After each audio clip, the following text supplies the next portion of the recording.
In this video, you'll learn about how to build brand significance. Now, we're going to start with a tweet I wrote, which essentially talks about 9 levels that we use in order to help us get to the core of what a brand needs to achieve. Why should you listen to me? Well, after 15 years in design and brand consulting, I've worked for billion-dollar brands, million-dollar brands, and indie brands that no one's ever heard of and probably never will. And now the mission really is about documenting everything we know, any kind of secrets we have that just help demystify the creative process, that maybe equip you with some tools that you can deploy in your brand today. I'm also co-founder of a sprint agency, so our whole methodology is about how can we narrow the gap between ideation and execution, just bring everything forward and just fast track that clarity and accelerate brand development in as many different ways as possible. So we're going to go pretty deep today, so grab a pen and feel free to pause this video, but let's get into it. Okay, so let's break it down. Right, so the first one that we're going to talk about is satisfying a burning desire. Now, if we had to talk about that on a pyramid, so say it would be burning desire. Now, if you want to work out what a burning desire really is, I'm like just to jump quickly here. So let's take one that's really simple. So there are 16 basic human desires that people have documented. We're just going to focus on, say you have obviously everyone understands the desire for eating. So right here, if you have a desire to eat, then your behavior will be cooking, foraging, finding, buying, or ordering food. But let's say something slightly different. Let's say, so let's say you have a curiosity. So maybe you're watching this video right now, right? If you're curious about what I'm talking about, you have a desire to understand. So you have a desire to acquire knowledge. So there might be an interest or a wonder or a fascination there. And the behavior that you've gone as you've gone on YouTube and you've found or searched, or the algorithm knows that you need that, and you are maybe questioning something in your business. So the important thing there, when we jump back to here, is what burning desire in your business can you begin to talk about, dramatize, write content about, understand that there is a base level thing that people are coming to you for. If you can understand that, then I think that's half the battle. So next one, on the scale, we would be looking at solving an urgent problem. Now, I would call this a one-word problem. So one-word problem. Now, if you can distill your business down into one word, often you might begin with actually the thing you deliver and then have to work backwards. So let's say if you deliver clarity, the problem you solve is obscurity.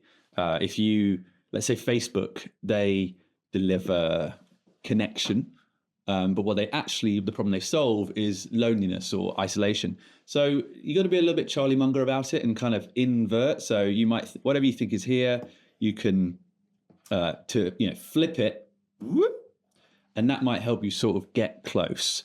So once you know your burning desire, why people are showing up, and then you know the problem that you're solving, sometimes those two things are slightly misaligned, which is quite interesting. So for instance, let's say the problem you solve is education. So let's say you're learning so that might be from a competency play or a skill acquisition aspect of things. People might try to skill stack to grow their business or X, Y, Z.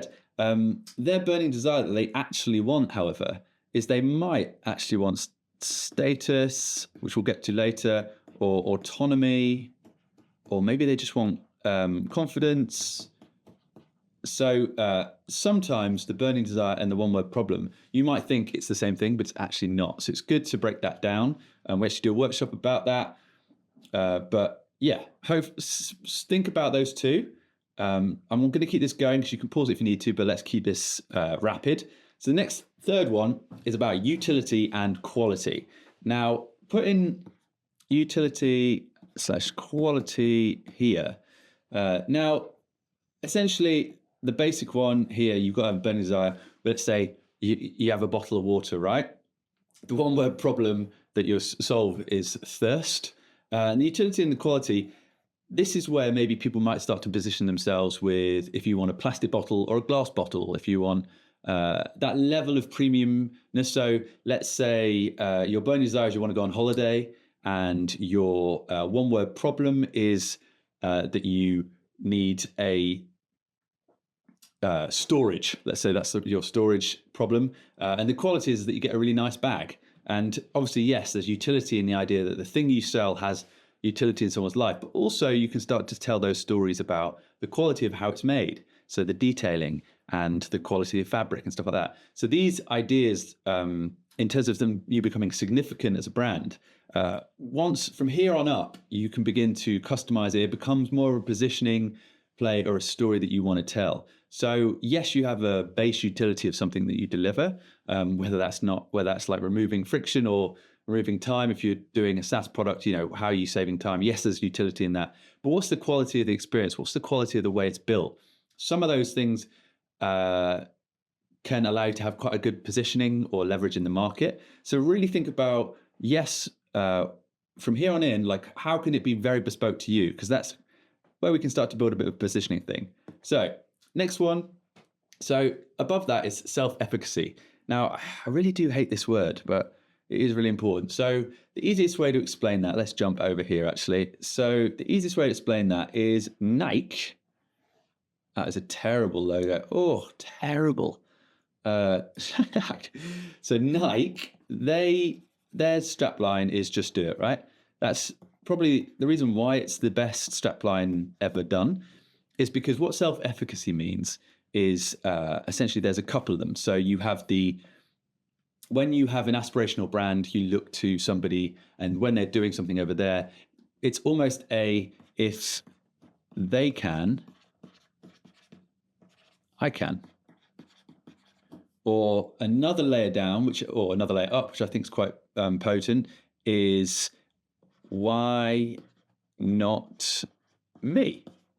So if they see someone doing something and it represents them, maybe they look like them, they have the same demographic as them, it gives them they can then project a version of themselves into that story. That's why it's really great when we have a nice, diverse, rich culture with lots of people being represented in that, because it allows for that little kid to look and go, oh, well, if she can do it, why can't I do it? If they can, why can't I? Why not me? Those kind of ideas. It's essentially, for want of a better phrase, it allows people to have a little bit of hope. And if you can bring people some hope in your business by whether that's how you talk, the success solutions you show, how you represent people in your world, so what your ICP, so when they look in, doesn't have to be just demographic, can just be the ICP that you're selling to. If you can show them living their life, experiencing that transformation, then that becomes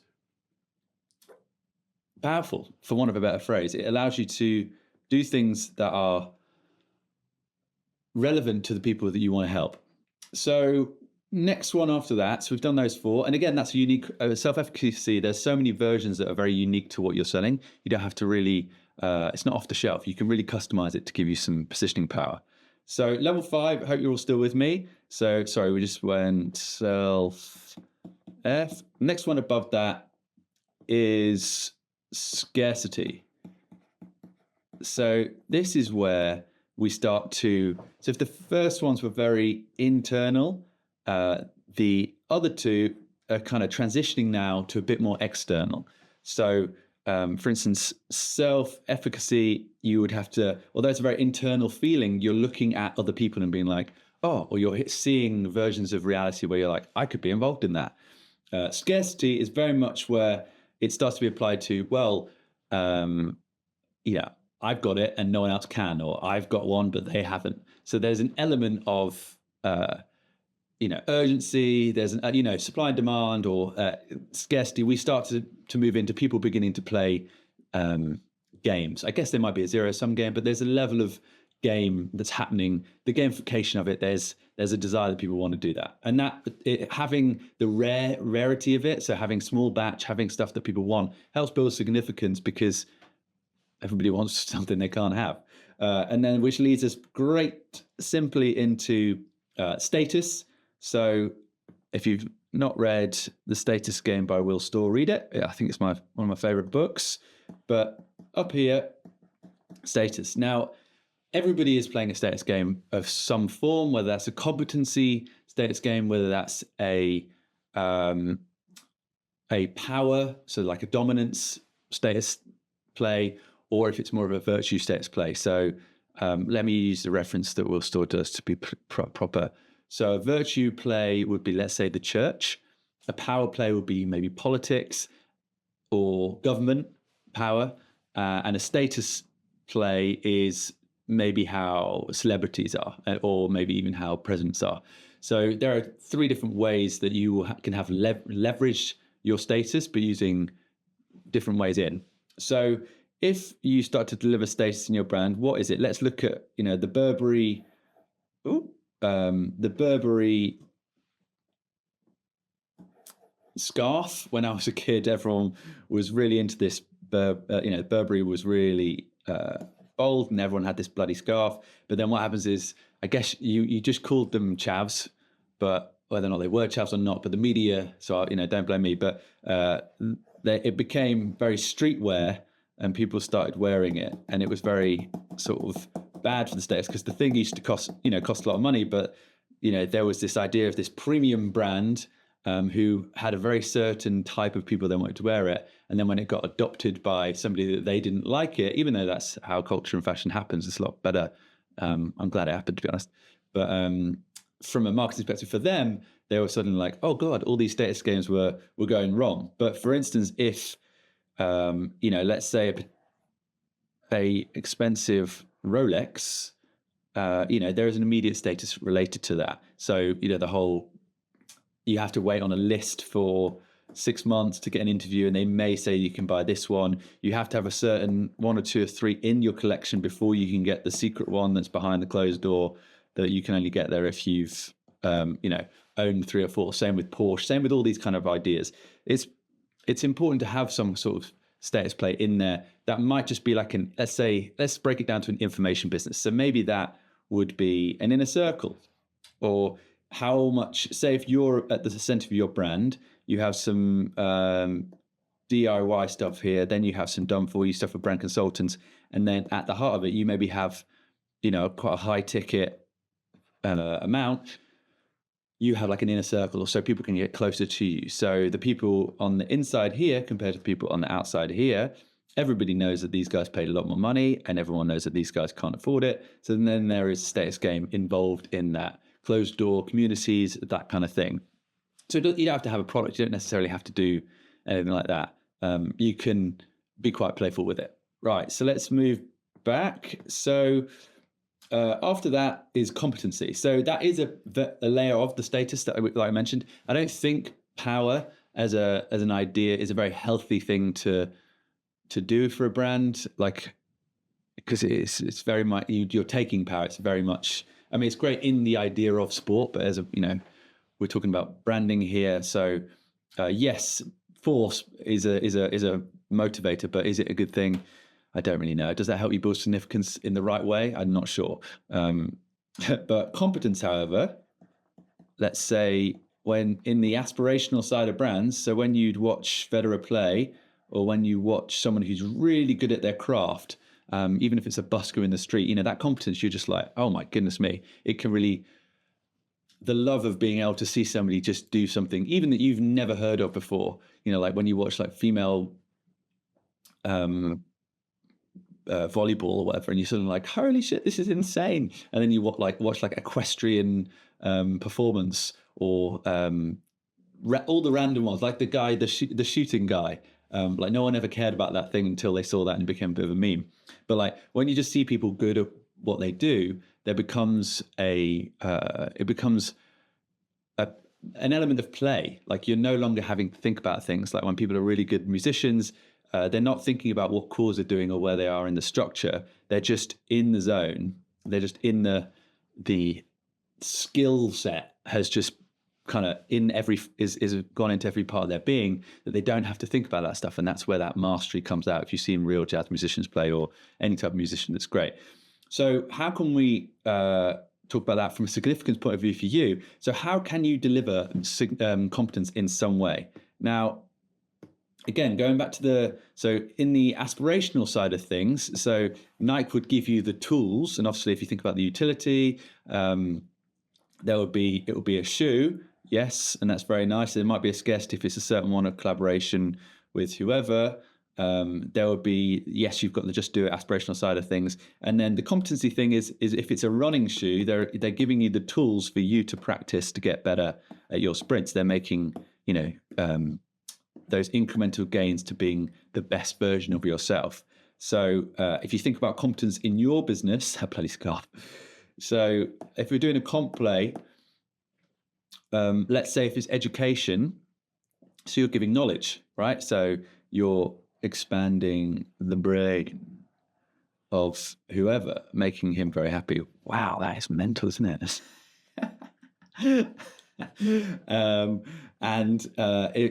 Or if you're giving tools, so you can be, if you're giving specific equipment that makes people better, whether that's pencils or if it's a specific kind of knife or a specific kind of tool that adds, whether that's software or physical. So whether it's a certain kind of keyboard that allows you to type faster, whatever the story you want to do that allows you to become more proficient, that should be in your marketing. That's an opportunity for you to tell a story. But yeah, and then again, also info. So if you're in the info space, or if you're in the consulting space, or you are giving competence because you are helping them unlock something in their mind or in their environment that they didn't have before. So you sort of open the door to that, and that allows them to step through into that thing. So there's the competence play there. So really important. So let's go. So we've done competence, and the next one is virtue. So virtue, now again, a bit of an annoying word, but it's the only really way to explain it. And essentially with virtues, it's, if you think about like honor as a virtue and kindness as a virtue and those kind of ideas, if you're, say, let's say you're an ethical fashion brand, when people buy your thing, or you're an ethical coffee brand, right?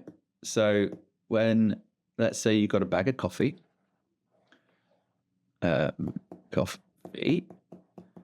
where you get it from, you make all of the farmers happy and they're nice. But as a result of that, it means that it costs, for the coffee cup, rather than $3 that you get from Starbucks, it actually costs $10. I'm assuming coffee doesn't cost that, but let's just really zhuzh up the point. So the supply chain that you've done is, although it's a very business related thing, from a virtuous side, the signal thing, when people walk into the office, is a very Seth Godin thing. And when people walk in the office with that cup, or they buy those coffee beans and have them in the back of their Instagram posts that they do, everybody knows that those are XYZ, XYZ helping you do or achieve something, or you're being a better human. So basically, if you can make people, by buying into your brand, feel like they are doing good or feel a better person, it's also a signal play. They can signal to others, so it becomes a status play. But the virtue side of things, if there's ways to business. So if you're doing business information, so let's just get rid of all of that. So like if you're in business, in the business space, and you're giving away loads of info, similar to like this video, let's say, and you're giving all the facts and all the knowledge, but you're giving it completely for free.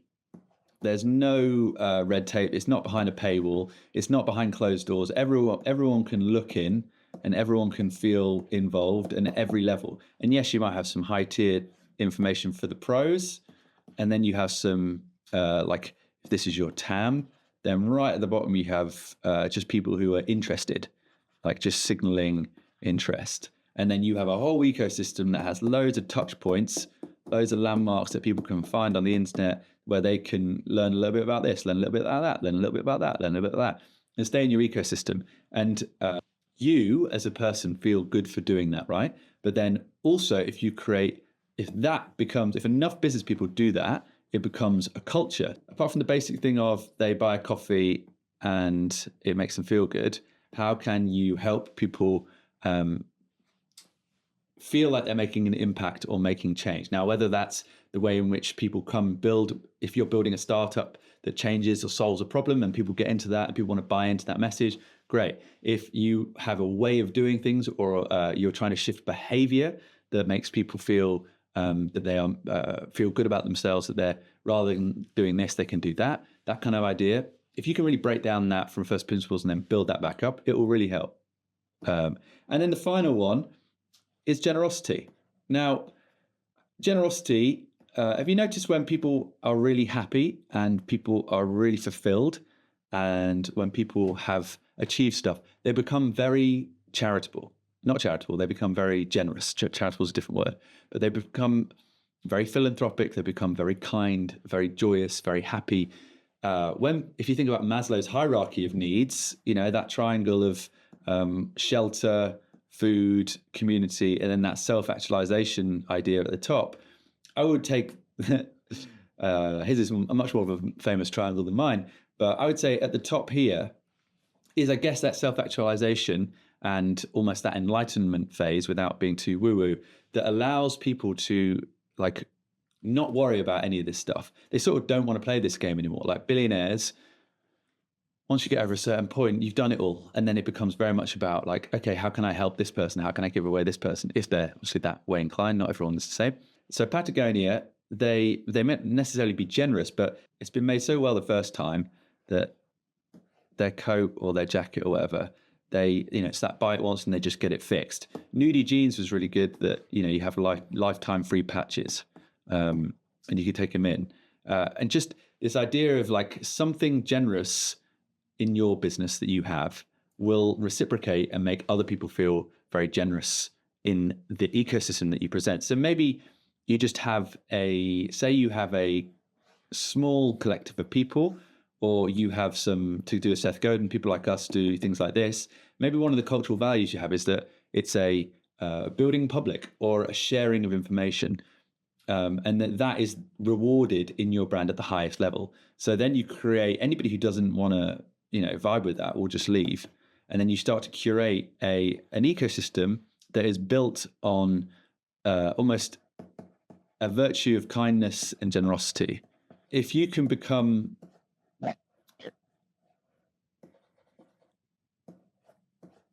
almost so significant that you transcend what people are doing. So people are a part of the brand and they don't even think about it. They are a part of, it's part of their life, it's part of their ecosystem, it's part of their subscription. But if you can get to that area, you've made it.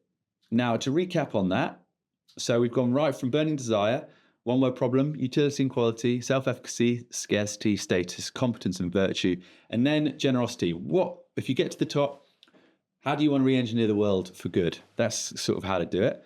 So if you enjoyed this video and you like the setup, if you have any questions, let me know. See you in the next video. Cheers.